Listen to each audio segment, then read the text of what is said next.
こんにちは、モーリーです。旅は自己投資ということで、今回は北海道富良野1泊2日の大人の絶景&グルメはしご酒の旅をお届けいたします。期待を裏切らない絶景はもちろん、ありえない出会いからの最高の夜まで、まさに旅の醍醐味が連発してしまいました。どんな旅になったのか、そして夏の富良野の魅力、ぜひ大画面でゆっくりご覧くださいませ。それではどうぞ。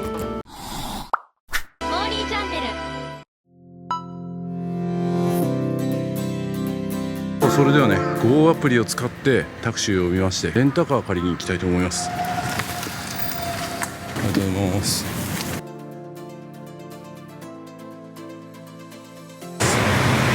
レンタカー借りに行きましょう。はい、今日はこの N 版で行きたいと思います。車中泊もね、できるやつなんですけど、車中泊はちょっと寒そうなんでやめるかもしれないです。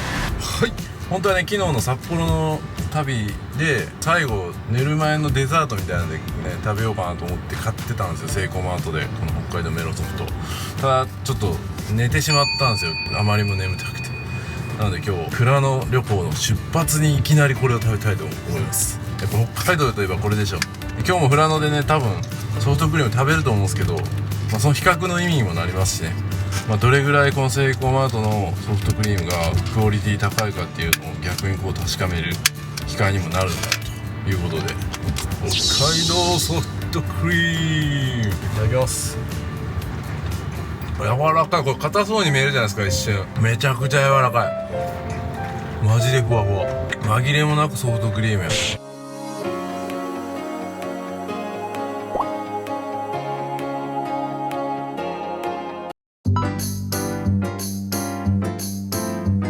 富良野ランチってね、調べると必ず出てくるのがこのお店です。視聴者さんにもおすすめいただきました。どんな店なのか楽しみですね。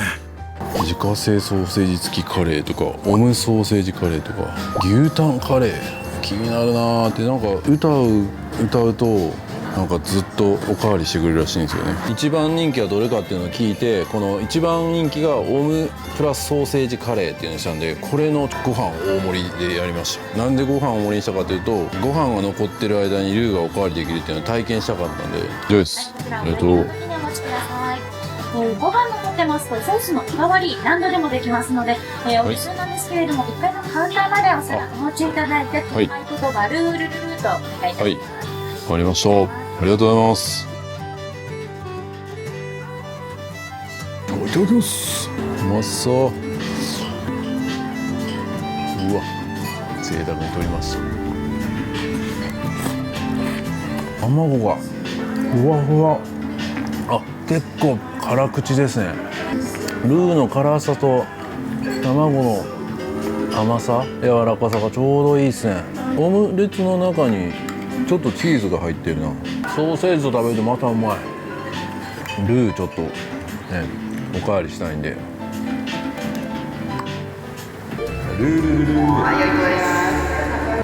こんなにルーをね足してくれましたね。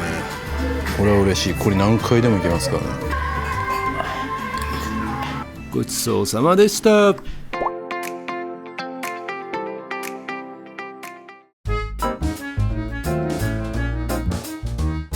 さあね、あんな辛いカレー食べたらね、ちょっとやっぱ甘いもの食べたいなということで、急遽葉っぱジェラートというお店にね行くことにしました。アスパラとかハスカップとか、あとこちらのいちごのレアチーズも3つ選べるんか、トリプルカップにすれば。はい、それではね、葉っぱジェラートいただきます。葉っぱのジェラートじゃなくてアスパラですね。アスパラのジェラートいただきます。どんな味なの？確かにアスパラですけど、なんかちょっとこうずんだにも近い感じですね。でハスカップ、うわベリーが一気にブワッとこう口の中に広がる感じで、後味がちょっとこのレアチーズな感じで。レアチーズじゃないわこれ、嘘ついたわ。またかよ。ミルクですね、ミルクの感じ。あーうまっ。で最後いちごレアチーズいただきます。後味めっちゃレアチーズ、ほのかにいちごの味がするっていう感じですね。いやー、なるほどな、美味しい。ハスカップ一番僕なんか好きでしたね。アスパラはもうやっぱここに来たら食べてほしいなって感じしますね。季節でねいろいろこう味があったりなかったりすると思うんで、皆さんねいろいろ試してみてください。さあ次のスポットは富良野に行ったら絶対に外してはいけないスポットに行きたいと思います。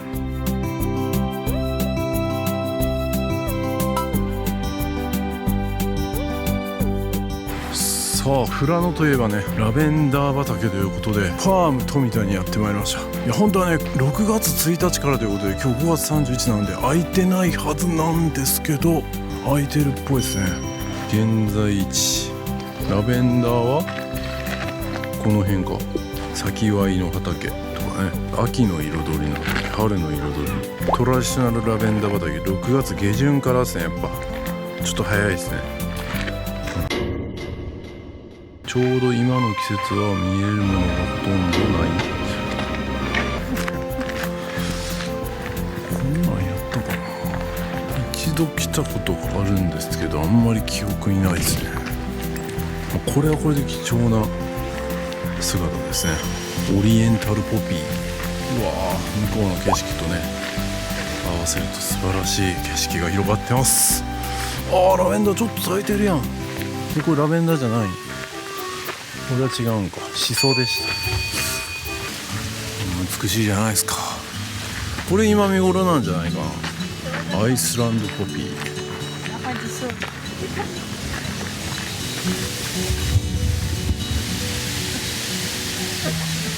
ラベンダーソフトクリーム。さっきジェラート食べたばっかりなんやけどな。うわ、これを食べたいな。焼きたてメロンパン、男爵芋のじゃがバターとかうまそうなのばっか売ってるな。正真正銘の焼きたてのメロンパンでございます。うまそう。これちょっと半分に塗ってみよう。うまそう。いただきますね。めちゃくちゃうまい。あ、これ中のソースがめっちゃメロンの味がする。これもっと食えるな。本物のメロンパンだわ。グリーンハウスもありますね。ここだったら花見えるでしょう。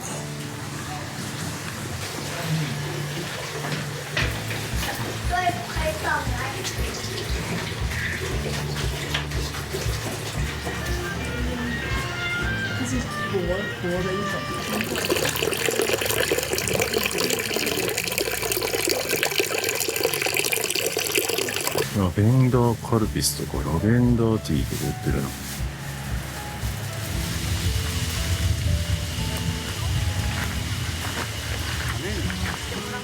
上流の茶、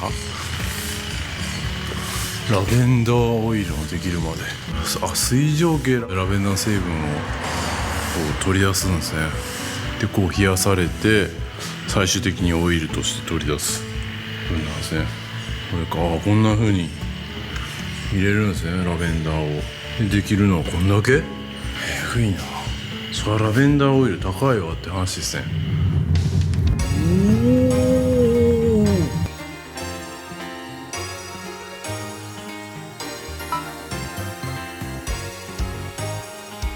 おお、すごい景色。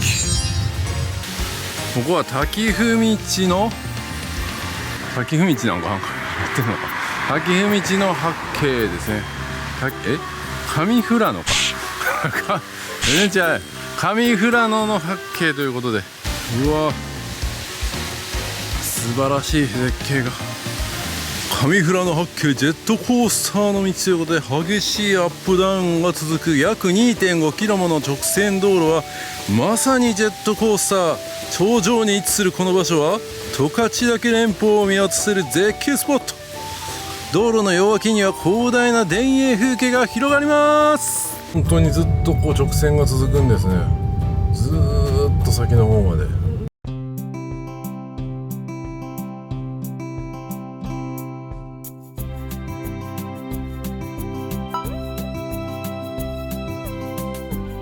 さあ、青い池にやってまいりました。現在地から滝も見ることができるんですね。結構外国の方も来られてますね。ここはね富良野旅行には欠かせないと言いましたけども、厳密には美瑛町ですね。5時とかになってきたので、ちょっとひんやりやっぱしてきますね。だんだん青く見えてきましたね。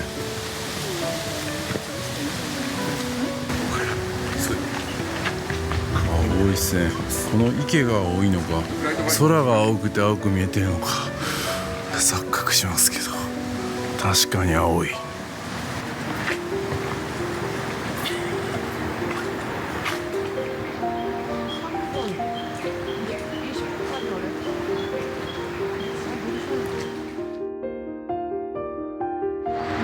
この時間ここから見ても全然青くありません。神秘的な魅力の青い池とその周辺ということで、青い池が青く見える理由っていうのがね、上流の白金温泉地区で湧き出ているね白ひげの滝などからアルミニウムを含んだ水がビエーガーの河川水と混じることによってコロイドが生成されると。太陽光が水中のコロイド粒子と衝突し、波長の短い青い光が錯乱されるため青く見えると言われてるんですね。なるほどな。もともとはこの青い池っていうのはなかったんですね。噴火した十勝岳の濁流を対策するためにブロックがねこう建設されたんですけど、それを建設したことによって背後に河川水が滞留して、その結果この青い池が出来上がったということですね。だからある意味人工的といえば人工的なんですかね。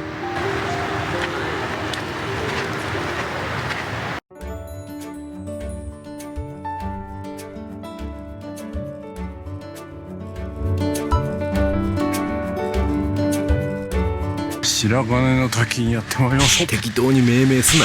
火山噴火が作った滝っていうことで白ひげの滝なんです。酸性の水質のため白色に変質と。滝のいい音してますね。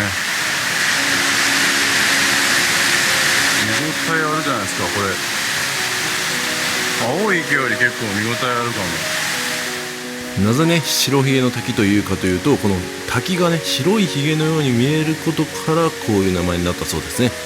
滝の落差はね約30メートルあって、日本でもね珍しい川柳瀑っていう種類の水の落ち方みたいですよ。川柳瀑っていうのは伏流水が壁の割れ目からね流れ落ちる滝のことを言うみたいです。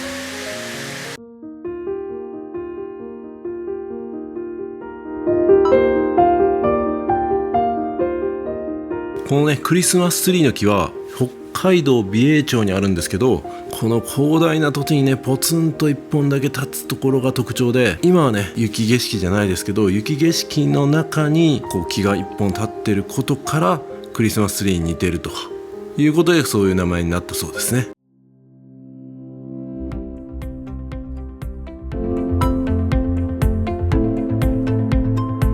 今日のお宿は道民系列のラビスタです。温泉楽しみです。はい、それではね部屋取っていきたいと思うんですけども、エントランスのところからね結構広いですね。鏡があって、そして入っていきます。オットマン付きのね椅子だったりとか、仕事もなんかできそうですけど、でセキュリティボックスもあって、この下にねケトルとか、こういうグラスとかもあります。ベッドサイドもこうやってライトもおしゃれになってますし、コンセントもあります。十分ですね。でここはねもちろん温泉も入れますし、貸し切り風呂もね空いてたら30分自由に使えるということで、それもすごいいいポイントですね。夜泣きそばサービスですねもあるんで、夜泣きそばもねちょっと楽しみたいですね。はい、こんな感じで、洗面台も、結構広めです。はい、ドライヤーね、アメニティといい感じです。はい、ここはシャワールームになってるみたいですね。トイレがこちらにあります。でここを拠点に飲みに行きます。決してね飲み歩きするような場所じゃないと思うんですけどね、富良野は。それでもちょっと絶対に欠かしてはいけないラムのしゃぶしゃぶが食べれる店に行きたいと思います。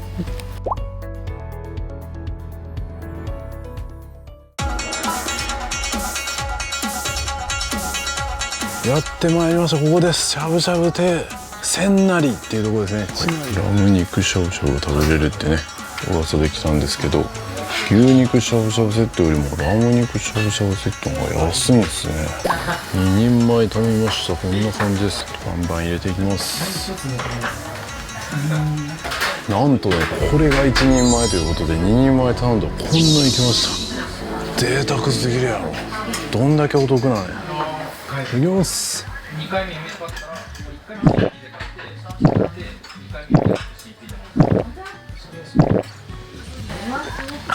まっ。札幌クラシックっすね。北海道に来たら。じゃあ行きます。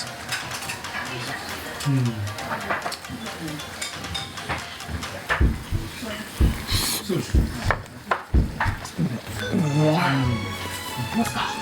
やほんまうまいっすね。なんかしつこくないし、でもちゃんとしっかり味があって、多少獣臭も残ってて、家の近くにあったら週2回通いますね。塩おにぎり、そしてメロンの漬物、そして締めの麺まで来ました。お得すぎるぞ。ちょっとやばいなこれ。メロンの漬物、一口握りもいただきます。ヒグマのグラス頼みました。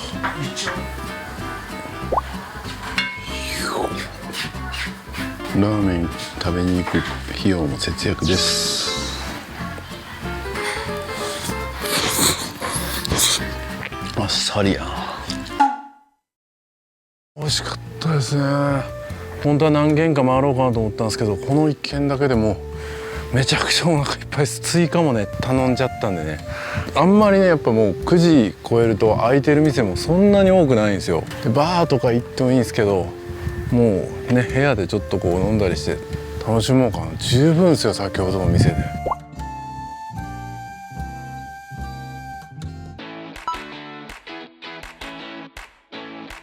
今度はこっち側に来てみました。ドリームハウス金魚で、夜はカラオケ。そう、夜はね、今19時から2時まで。いつもカラオケスナックだから、カラオケ歌いに来るとか、バンドの人たちも来たりするから、セッションとか。ああ、いいっすね。ああ、広い。すごっ。めっちゃ広いですね。あ、ちゃんとステージがある。ああ、楽屋みたいな。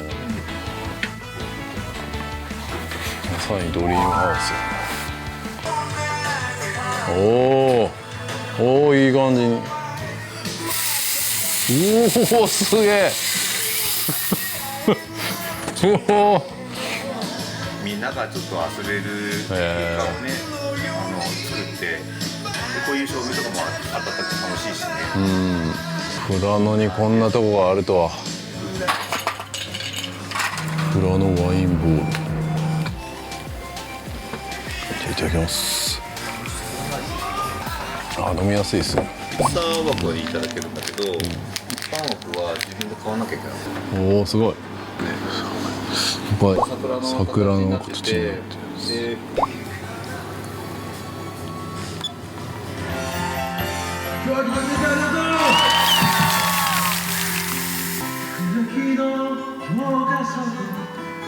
とにかくもう学校やげよ帰りたくないずっとバイクで走らず15の夜ありがとう。15の夜を歌う44のおっさん、シュールすぎるやろ。たこ焼きやってます。金魚のたこ焼き。こんな感じで昼やってます。うまそう。たこ焼き全種類を食べ比べします。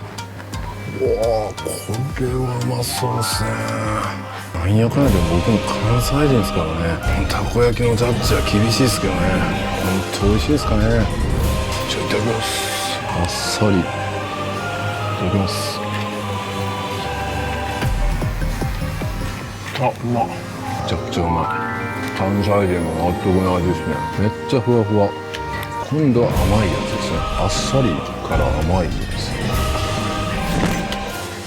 ソースよりもなんかこのやっぱ生地がすごいですね。とろとろ。それとこの裏のワインボールね。これめっちゃ合うわ。合わせたことなかった今まで。で次はポン酢ですね。これもう生地が美味しすぎて何かけてもうまいんじゃないかこれ。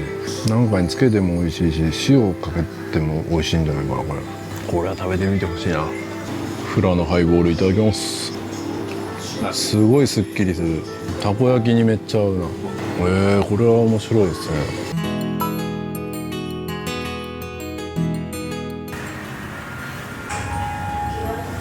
貸切温泉に入ることができます。こんな感じの温泉に入ることができます。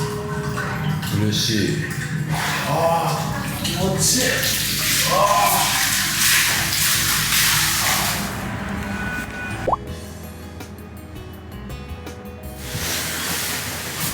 いやー、明日は旭川行こうと思ったけど、ちょっと明後日に会議が入ってるの忘れてたんでね、旭川行くのちょっとやめて、この富良野をね、もうちょっと濃い旅にしたいなと思います。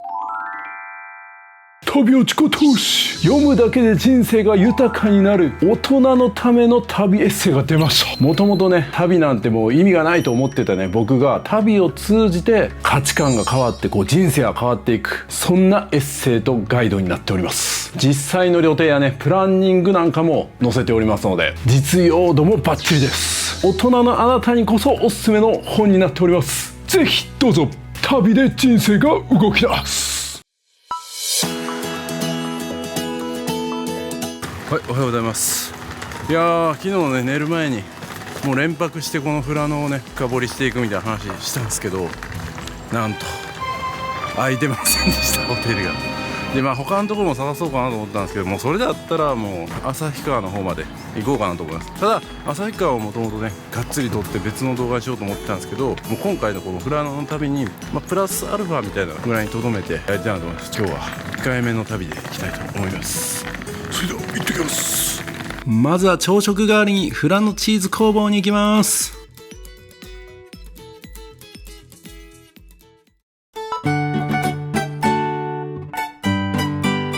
チーズ工房、ピッツァ工房、アイスミルク工房、全部やりたいな。手作り体験工房とか。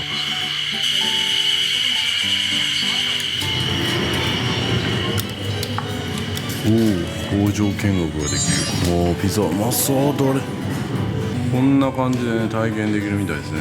バター手作り体験、アイスクリーム手作り体験ね。こういうの好きな人はぜひやってみてください。チーズも手作り体験できますよ。当日も参加も可能と。富良野チーズができるまでということで詳しく書いてありますね。こんなに工程があるとはね。ここ売店ですね。試食もできますね。これワインチェダーですね。富良野赤ワインを練り込んだほのかなワインの香りとワインカラーが美しいチェダーチーズということですね。確かにワインっぽい味します。これがメズンドピエール。とてもクリーミーで口当たりの良い白カビタイプのチーズ。確かにクリーミー。口当たりがすごいクリーミーですね。最後にこれがセピア、イカスミ入りのとても珍しい白カビタイプのチーズです。中身のこれは富良野の大地、周りの白カビが降り積もる粉雪を表しています。後味にちょっとなんか板っぽい味がしてうまい。乳搾り体験ができるみたいですね。世界のチーズパッケージということで、パッケージは面白いですね。めちゃ興味あります。僕もデザイン大好きです。ピザ食べます。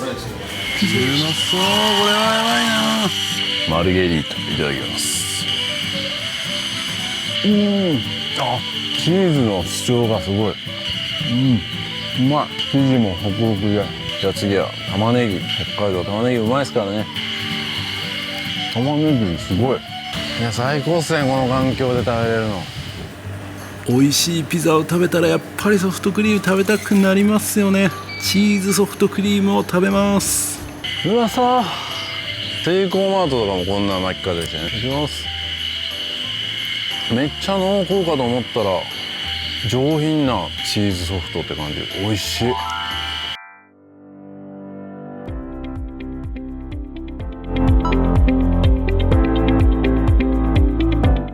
グリーンハウス、これ乗馬ができるって Google で見つけてきたんですけど、どうなってるんやこれ。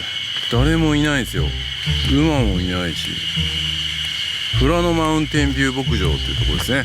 で電話したんですけど、現在使われておりませんって出るんですよ。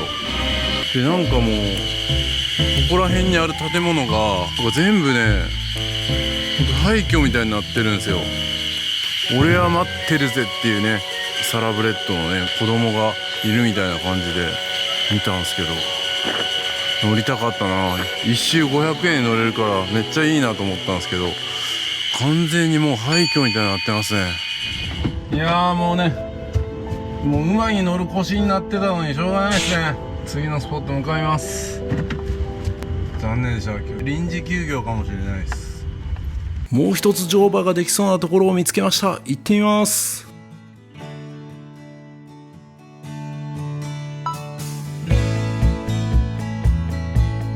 ユーマという乗馬施設にやってまいりました。やっぱり高かったです。でも普通よりは安いぞ。で引くので、お客様はもう捕まってるだけでいい。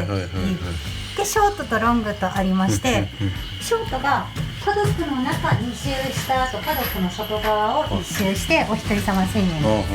あっちの方ぐるっと回ってくるのがロングでお一人様3000円。なるほどなるほど。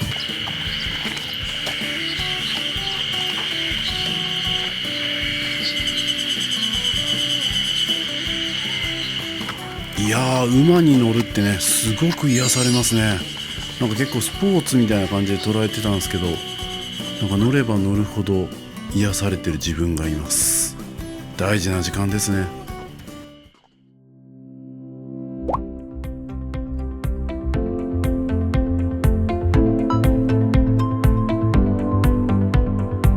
さあ、熊ゲラやってきました。行列で入れないかと思ったらあっさり入れそうです。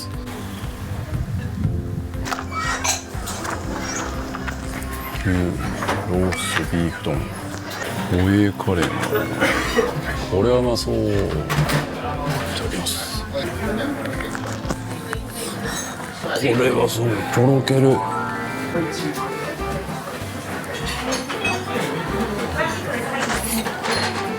焼きアスパラきました。めっちゃ柔らかくて味が濃厚で、こんな一口一口を噛みしめて食べるアスパラ半端ないわ。念願のトウキビ、これうまいんすよ。北海道のトウキビなんでこんなうまいの。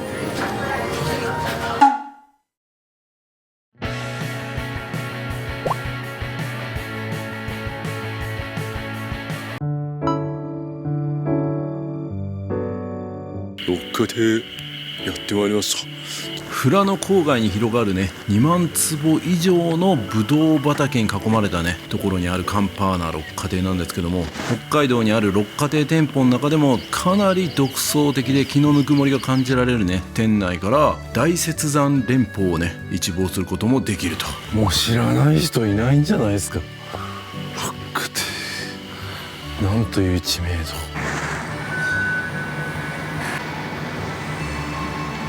うわー、これはめちゃくちゃ絶景を眺めながら食事することができるんですね。六花亭って言ってピンとこない人もこれを見たらピンとくるでしょう。おー、これが富良野餅ですね。はい、それではね、マルセイバターサンドいただきます。割れてる。力入れすぎた。うまそうこれ。ではいただきます。レーズンとね、バターの風味、そしてクッキーの、今日はこれ考えた人すごいな。富良野餅、おお、すごい。あんこがぎっしり入ってます。昔懐かしい香ばしいね、なんか餅の中に優しいあんこが入ってて、昭和を思い出させる感じだけど、あんこはすごい洗練されたなんか最近の味。これ絶品ですね。クッペ頼みました。クッペいただきます。チーズと豆といろいろ入って具だくさんな感じですね。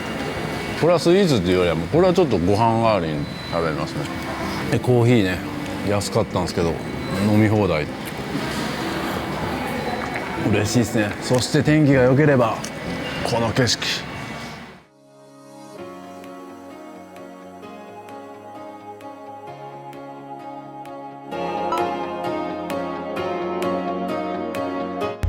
ここすごい花が綺麗とのことでやってまいりましたが、本当にここなのかな。道の駅東京やってまいりました。本当にこれあんのかな。どこに菜の花とかあんの。菜の花があるって聞いてやってきたんですけど、どうもね確認するとこの黄色の場所が菜の花が咲く場所みたいですね。結構もう減ってきてるみたいですけどね。うわー、これはすごいな。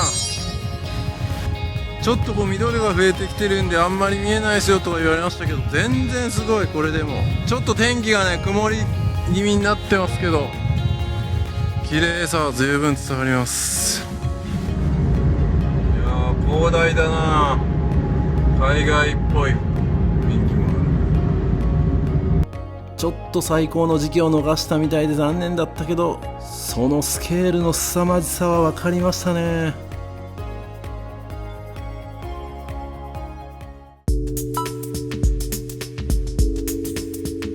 さあ今日のお宿はナイシーホテルです。おおすごい、なんかおしゃれな雰囲気ですね。こんな感じのめちゃくちゃシンプルな部屋になってますね。でシャワーは別のところでやるみたいですね。めっちゃ最低限の感じですね。飲み歩きの拠点にはいいでしょう。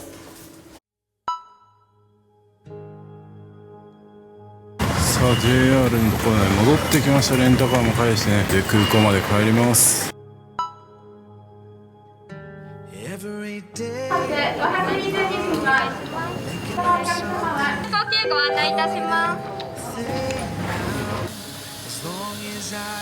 す。さあ帰る頃にはなんと北海道の方が雨になるという、旅行が終わると雨になるパターン多いですね。ありがたいっす。でも空の上は晴れてるんですね。